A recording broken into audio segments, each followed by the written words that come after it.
This book is a Moomins story all about the wishing star. It was written by Tove Jansson.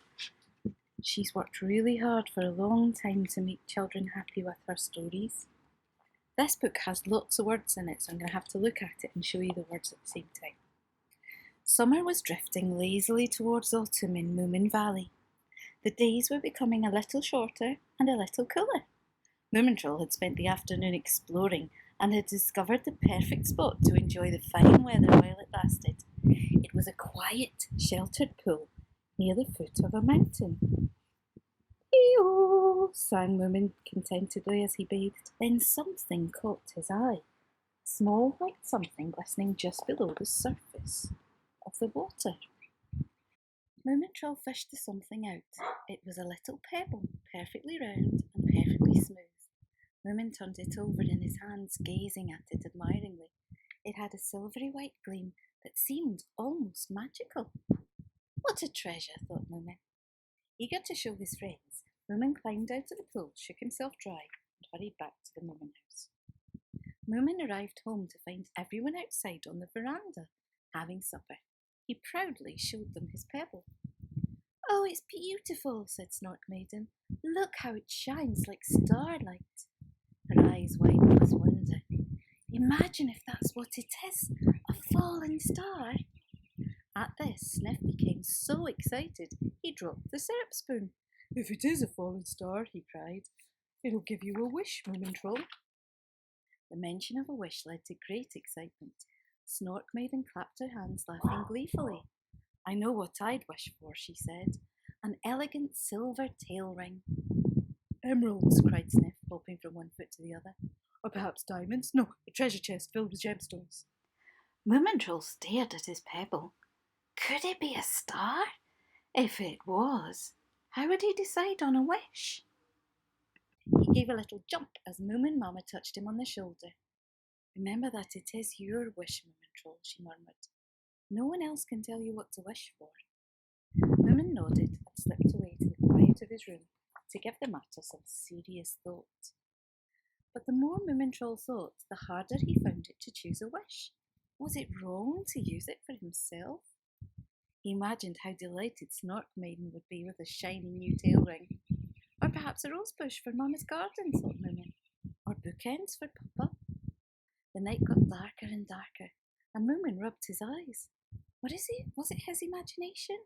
Or was his pebble getting darker too? "If I don't make up my mind soon, the shine will be gone, and the wish too," he fretted. So Moomin did as he always did when faced with a difficult problem. He went to visit Snufkin. Moomin found his friend sitting by his campfire, playing a tune on his accordion. He stopped as Moomintroll approached and spoke kindly. "Sit down, old chap, and tell me what's on your mind." Moomin told Snufkin all about finding the pebble and Snork Maiden and Sniff thinking it was a wishing star, and about how hard it was deciding what to wish for. "And now look, the shine is fading. Do you think the wish will work?" Moomin passed the star pebble to Snufkin, who inspected it closely. "Well, I'm no expert," he said. "Wishes are tricky things, but it does look like it's fading, and I don't think you'll be able to wish on a faded star. As for how to get the shine back, sometimes things just need to be where they belong." "You mean I should put it back?" said Moomin. "That might help." Snufkin nodded. "And then you can make your wish," he said. Moomintroll led the way to the little pool where he had found the star pebble. As they drew nearer, he let out a cry. "Snufkin, look, it's full of stars!" The water's smooth surface reflected the night sky above. It sparkled with countless tiny twinkling lights. "Now," said Snufkin, "drop the pebble in and make your wish." Moomin admired his special pebble one last time and then let it drop, plop, into the water. The ripples died away and the mirrored stars settled down once more. He gazed into the pool rather sadly. Then his heart leapt as a streak of silver raced across the water. "A shooting star!" gasped Moomintroll. They both looked up eagerly.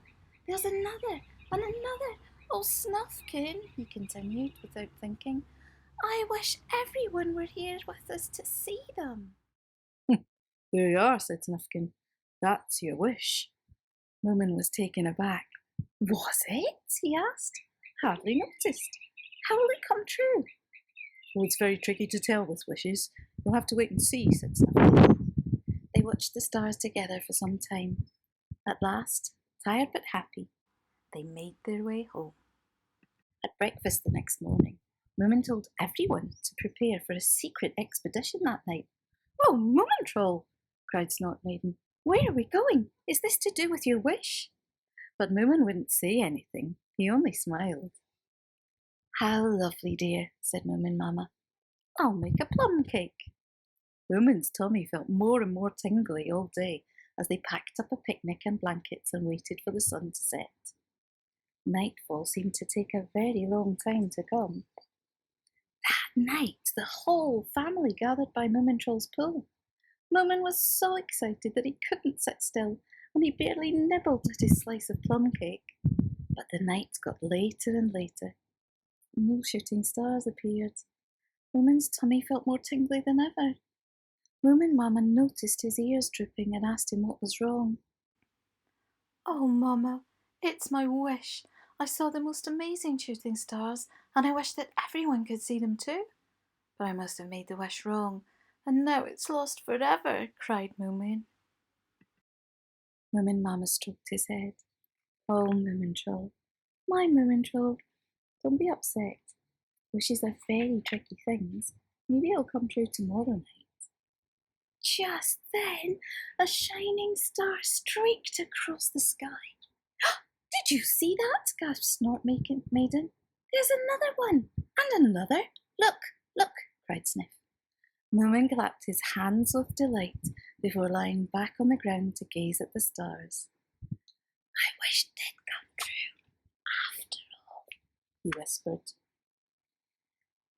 Thank you for using your wish for us, Moomin, said Snort Maiden. I've never seen anything so beautiful. Well done, my Moomin Troll, said Moomin Mamma softly, packing up the last of the picnic things. And Moomin felt warm and lucky and very, very happy as together they made their way back to the Moomin house in the pale, early morning light. Thank you for listening. Now go and make your own wish.